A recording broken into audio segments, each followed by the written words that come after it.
பிரம்ம முகூர்த்தத்தில் எந்திரிக்கிற பழக்கம் இருக்குதா? நீங்கள் வாழ்க்கையில் எவ்வளோ பெரிய வறுமையில் இருந்தாலும் சரி, எழுதி வச்சுக்கோங்க. இன்றைக்கி நான் சொல்கிறேன், நிச்சயமாக ஒரு நாள் நீங்கள் ஜெயிச்சிருவீங்க வாழ்க்கையில். எனக்கு இந்த பழக்கம் இருந்துச்சு. உண்மையாலுமே நான் ஒரு 50 மார்க் வாங்கக்கூடிய மாணவன். நான் அவ்வளோதான். 100 மார்க் வாங்கக்கூடிய 80 அப்படிலாம் இல்லை. ஆனால் நான் மட்டும்தான் எங்கள் இதுலேயே 75% கம்ப்ளீட் பண்ண டிகிரி. நிறைய பேர் முக்கியமான ஸ்டாட்டிஸ்டிக்ஸ் மேத்ஸ் பேப்பர்லாம் அரியர் வச்சிட்டாங்க. பட் நான் அரியரே வைக்கல, எதுலேயுமே அரியர் வைக்கல. எல்லாத்துலேயுமே ஜஸ்ட் லைக் தட்னு பாஸ் ஆனேன். அப்புறம் டிஸ்டிங்ஸ்லையும் பாஸ் ஆனேன். அது கடவுள் புண்ணியம். யார் திருத்தினாங்களோ அது அவங்களுடைய. நான் அந்த அளவுக்கு எழுதலை, எனக்கு நல்லா தெரியும். நான்லாம் ஸ்டாட்டிஸ்டிக்ஸில் ஃபெயில் ஆகிடுவேன்னு நினச்சேன். ஆனால் கடவுள் புண்ணியம் நான் பாஸ் ஆகிட்டேன். ஆனால் எனக்கு நேரத்தில் எந்திரிக்கிற பழக்கம் அன்னையிலேருந்து இருந்துச்சு. நான் ஆஃப்டர் 10th எனக்கு அந்த பழக்கம் இருக்குது. எங்கள் அம்மாவுக்கு அந்த பழக்கம் இருக்குது. எங்கள் அம்மா 4:30 மணிக்கு மேலே தூங்கினதான் சரித்திரமே கிடையாது. நைட்டு 12 மணிக்கு படுத்தாலும் சரி, விடியகாலம் 4:30 மணிக்கு எந்திரிச்சு அவங்க வேலையை ஆரம்பிச்சிருவாங்க. 7 மணிக்குள்ளே எனக்கு சாப்பாடு தட்டில் இருக்கும். ஏன்னா நான் திருப்பூருக்கு வேலைக்கு போயிட்டு இருந்தங்காட்டி எனக்கு 7:20 பஸ்ஸு. 7 மணிக்கெலாம் நான் சாப்பிட்டே முடிச்சிடுவேன். அப்படி நேரத்தில் எந்திரிக்கிற பழக்கம் எங்கள் அம்மாவுக்கு இருந்துச்சு. இப்போ நீங்கள் நினச்சி பாருங்கள், எனக்கு எந்திரிக்கிற பழக்கம் இருந்துச்சு. நான் சுமாராக தான் படிச்சுட்டு இருந்தேன். ஆனாலுமே டிஸ்டிங்ஷனில் ஃபைனல் தேர்வில் பாஸ் ஆகிட்டேன். இன்றைக்கி ஒரு நல்ல நிலைமையில் இருக்கிறேன். அதாவது நான் எந்திரிச்சேன், வேலை செஞ்சேன், என் வாழ்க்கை மாறிச்சு. லாஜிக். எங்கள் அம்மா வேலைக்கே போகல, ஹவுஸ் ஒய்ஃப் தான். எங்கள் அம்மா வாழ்க்கை மாறிச்சான்னு கேட்டால், எப்போ நான் வேலைக்கு போய் நல்லா சம்பாரித்து நான் நல்ல நிலைமைக்கு வந்தனோ எங்கள் அம்மாவை நான் நல்லா பார்த்துக்க ஆரம்பிச்சிட்டேன். இப்போ புரிஞ்சிச்சா? அவங்க எந்த வேலையுமே செய்யலை. அவங்கக்கிட்ட இருக்கிற ஒரே கேரக்டரு நேரத்தில் எந்திரிக்கிறது, அவ்வளோதான். இப்போவும் சொல்கிறேன், அந்த மாதிரி ஒரு விஷயங்கள் எங்கள் அம்மா மாதிரி யாராலையுமே செஞ்சு கொடுக்க முடியாது. காலையில் எந்திரிச்சா நான் எந்திரிச்சு ரெஃப்ரெஷ் ஆகிட்டு வந்த உடனே எந்திரிக்கிறேன் இல்லையா, எங்கள் அம்மா என்னை எழுப்பவும் மாட்டாங்க. நானே எந்திரிச்சிருவேன்.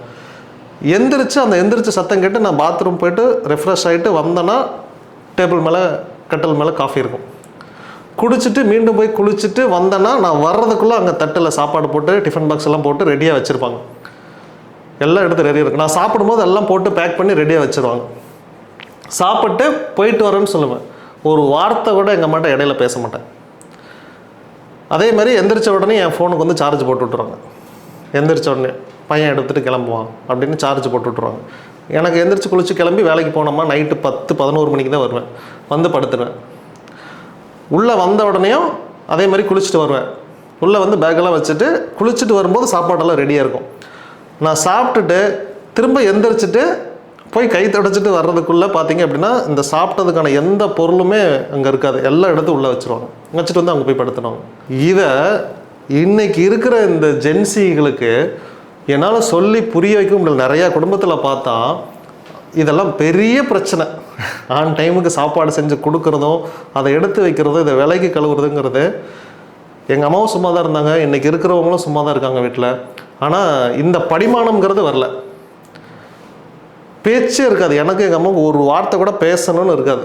கேட்ட காஃபி வேணும், சோறு வேணும், இதை போடுங்க, இதை எடுங்க, அந்த டவல் வேணும், அந்த இடத்துக்கு இருக்கும்.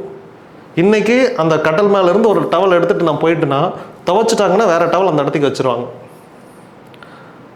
இன்றைக்கி பாத்ரூம்லேருந்து என் ப்ரஷ்ஷை எடுத்துட்டாங்க, அது பழசாயிருச்சுன்னு எடுத்துட்டாங்கன்னா புதுசு வாங்கிட்டு புதுசு வச்சுட்டு தான் பழசை எடுத்துருவாங்க. அவ்வளோதான்.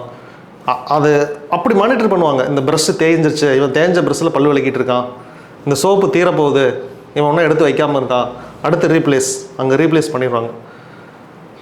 நீங்கள் ஒரு வேளை அவங்க நேரத்தில் எந்திரிக்கிறங்காட்டி இந்த படிமானம்லாம் அவங்களுக்கு இருந்துச்சான்னு தெரியல. பட் பிஹேவியர் நல்லாவே இருப்பாங்க, பண்ணுவாங்க, கரெக்டாக பண்ணுவாங்க. அதெல்லாம் அப்படியே இவங்களை பார்த்து நான் பழகணுங்காட்டி எனக்கு இப்படி இல்லைன்னா அவ்வளோதான், பூதகலம் ஆயிரும்.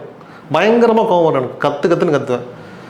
ஒரு பேஸ்ட் ஒழுங்காக வைக்க தெரியாதா, என்ன யார் இதெல்லாம் பண்ணுது அப்படின்னு பயங்கரமாக கற்றுவேன். இந்த கேரக்டர் இதெல்லாம், இந்த ஒழுங்கு, இந்த படிமானம், வேலையை கரெக்டாக செய்யணும், ஒருத்தர் சொல்லி நம்ம செய்யணுங்கிறது இருக்கக்கூடாது. ஆன் டைமில் பர்ஃபெக்டாக வேலை செய்யணும். பிரம்ம முகூர்த்தத்தில் எந்திரிச்சிங்கனாலே இந்த படிமானம் உங்களுக்கு வந்திருக்கும். என்றைக்காவது ஒரு நாள் வாழ்க்கை மாறுனேன். என் கூட படித்தவங்க பசங்களாம் அந்த ஸ்கூல் ஃபஸ்ட்டு வாங்கின பசங்கள்லாம் இருக்கானுங்க. அவனுங்க எல்லாருமே இன்றைக்கி நல்ல போஸ்டிங்கில் எல்லாருமே இருக்கானுங்க. ஒரே ரீசன், இத்தனைக்கு நாங்கள் எல்லாருமே நான் 10th படிக்கும்போது பேப்பர் போட்டவங்க எல்லாருமே. விடியகாலம் 3 மணிக்கு போய் பேப்பர் போட்டு வர்றோம். அந்த வேலையெல்லாம் செஞ்ச நாங்கள் தான் இன்றைக்கி இந்த நிலமையில் இருக்கோம். இதே பவானி பஸ் ஸ்டாண்டுக்கிட்ட வெளியே அப்பவும் லைனாக கடை இருக்கும். அந்த கடைகள்கிட்ட உட்காந்துருப்பேன் விடிய காலம் 3 மணிக்கு. சைக்கிள் எடுத்துகிட்டு போய் உட்காந்துருப்பேன். பேப்பர் வரல, இன்னும் பண்டில் வரல, லாரி வரல அப்படின்னு உட்காந்துருப்பேன். இன்றைக்கி அந்த கடைகள் இருக்கிற நிறையா பேர் நம்ம கார் போய் நின்னாலே உடையாந்து சாமி என்ன பழம் வாங்குறீங்க அப்படிங்கிற அளவுக்கு இருக்காங்க. என்றைக்கே நம்ம போட்ட விதை. இன்றைக்கி அவனுக்கு தெரியுமா, ஐயா வந்து ஒரு 20-25 வருஷத்துக்கு முன்னாடி இந்த பிளாட்ஃபார்மில் தான் உட்காந்துருந்தார், நியூஸ் பேப்பரை போட்டுட்டு இருந்தார். அது அவனுக்கு தெரியுமா? அவனுக்கு தெரியாது. இதுதான் காலம்.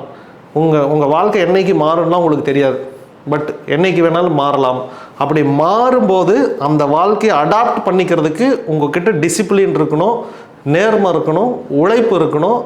உழைப்புனா எந்த சூழ்நிலையிலும் தயாராக இருக்கக்கூடிய ஒரு விழிப்புணர்வோட உழைப்பு.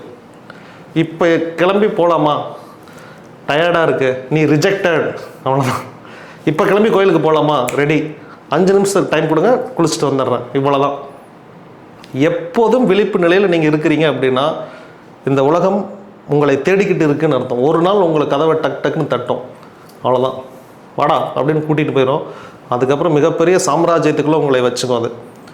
அதுக்கப்புறம் நீ எதெல்லாம் வேணும்னு நினைக்கிறியோ அது எல்லாமே உனக்கு இலவசமாக கிடச்சிடும். அதுக்கெல்லாம் நீ ஓடவே வேண்டாம்.